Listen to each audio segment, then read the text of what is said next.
In this video, let's learn how to divide the number 47 by 2 using the long division method.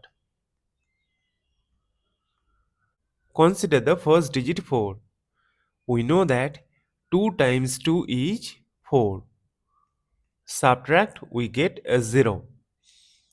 Now see that this 0 is less than 2. That is why we will bring down this 7 here. Now see that this is the number 7.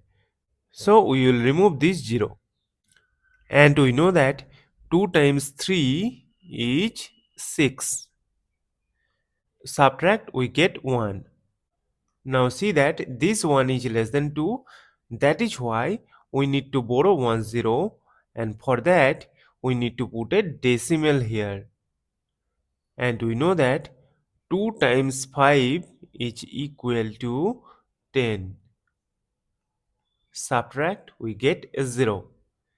As we have got the number 0, so we will stop.